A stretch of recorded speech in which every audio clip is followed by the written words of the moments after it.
Santo Paus Yohanes Paulus II lahir dengan nama Karol Józef Wojtyła. Lahir pada tanggal 18 Mei 1920 di Wadowice, Polandia Selatan. Ayahnya yang juga bernama Karol Wojtyła adalah seorang ofisir tentara Kekaisaran Habsburg, Austria, dan ibunya bernama Emilia Karowska, seorang keturunan Lituania. Namun, ibunya meninggal pada tanggal 13 Mei 1929 ketika ia berusia 8 tahun, dan kakak perempuan Karol, Olga, meninggal di waktu bayi sebelum kelahiran Karol. Dengan demikian, ia tumbuh dekat dengan kakaknya yang bernama Edmund, yang lebih tua 14 tahun dan dipanggil Mundek. Sebagai remaja, Wojtyła adalah seorang atlet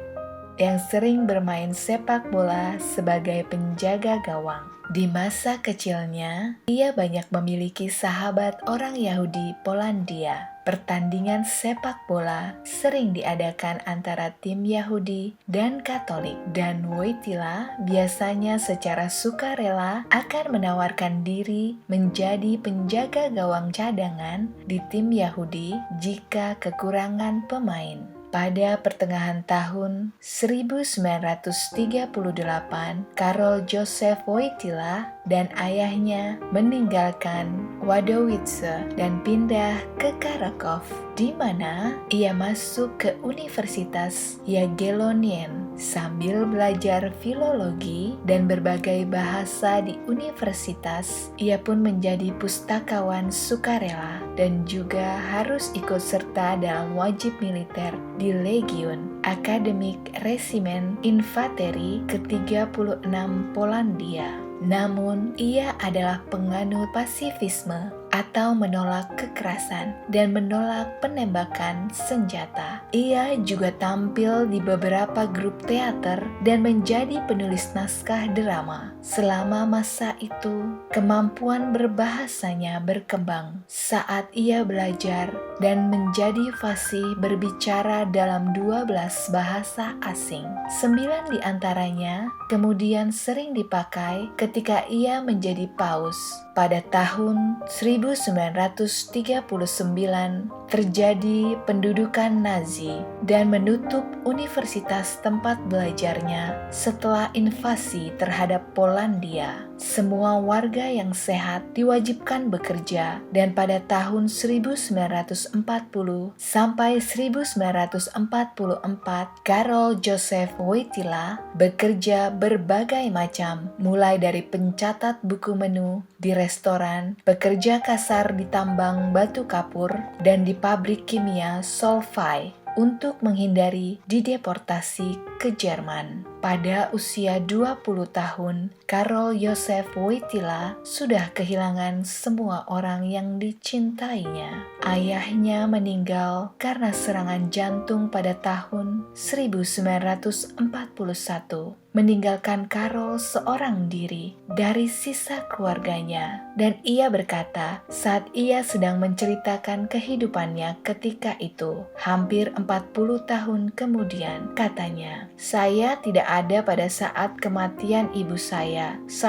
tidak ada pada saat kematian kakak saya, dan saya tidak ada pada saat kematian ayah saya." Setelah itu, kemudian ia mulai berpikir serius untuk menjadi seorang pastor. Setelah kematian ayahnya, pada bulan Oktober 1942, ia mengetuk pintu Wisma Uskup Agung di Kraków dan menyatakan bahwa ia ingin belajar untuk menjadi seorang pastor. Tidak lama kemudian, ia mulai belajar di seminari rahasia yang dijalankan oleh Uskup Agung Kraków, Kardinal Adam Stefan Sapieha. Pada tanggal 6 Agustus 1944 yang dinamakan dengan Minggu Hitam, Gestapo mengumpulkan para pria muda di Kraków untuk menghindari demonstrasi yang serupa dengan demonstrasi di Warsawa. Wojtyla selamat dengan bersembunyi di ruang bawah tanah rumah pamannya di 10 Tyniecka Street ketika tentara Jerman mencari di lantai atas. Lebih dari 8.000 pria dan pemuda ditangkap hari itu.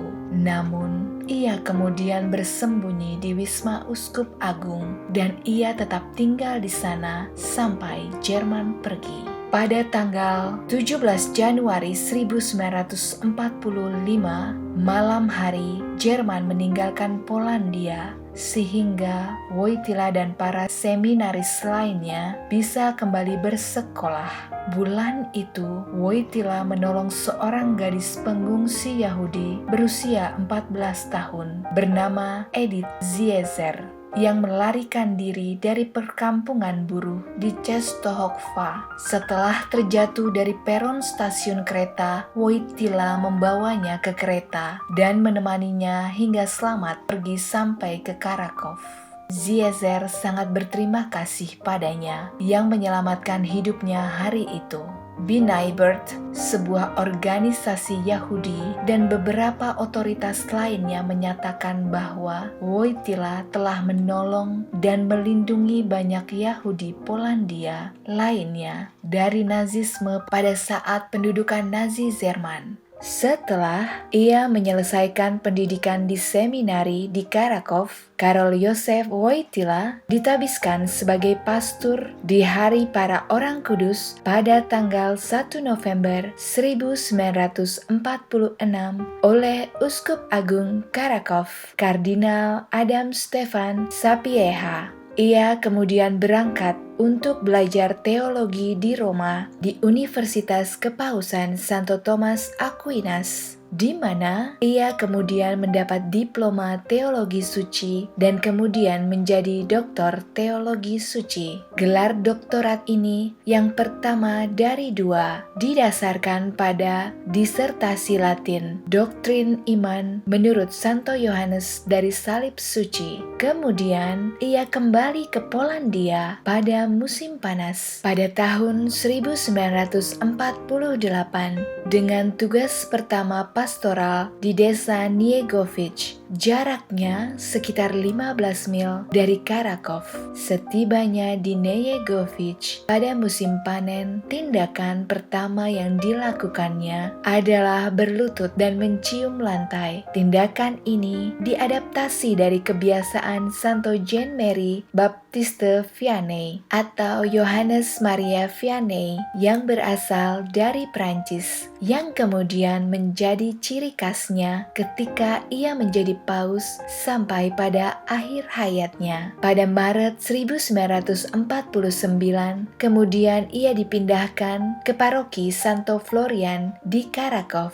Di sana ia juga mengajar ilmu etika di Universitas Jagiellonien, kemudian di Universitas Katolik Lubin, yang sekarang namanya menjadi John Paul II Catholic University of Lubin. Sambil mengajar, Wojtyla bergabung dan membimbing sebuah grup yang terdiri dari 20 pemuda yang kemudian mereka juluki sebagai Rodzinka atau keluarga kecil. Mereka berkumpul untuk berdoa, diskusi filosofi, serta menolong orang buta dan orang sakit. Grup ini kemudian berkembang sampai sekitar 200 anggota.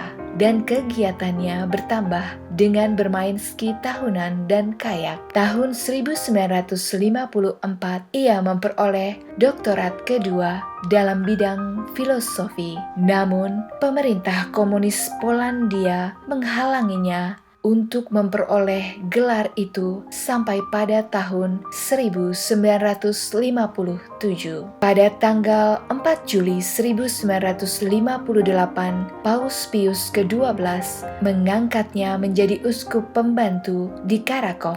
Ia kemudian dipanggil ke Warsawa untuk bertemu primat Polandia, Kardinal Stefan Wyszynski, yang memberitahunya mengenai pengangkatannya. Lalu ia menyetujuinya untuk membantu Uskup Agung Eugenius Baziek sebagai anggota pembantu. Ia kemudian ditabiskan ke keuskupan menggunakan nama Uskup Ombi pada tanggal 28 September 1958. Waktu itu usianya baru 38 tahun dan ia menjadi uskup termuda di Polandia. Kemudian kita lanjut di part 2 ya. Sampai jumpa bersama saya Benedikta di part 2. Salam sukacita.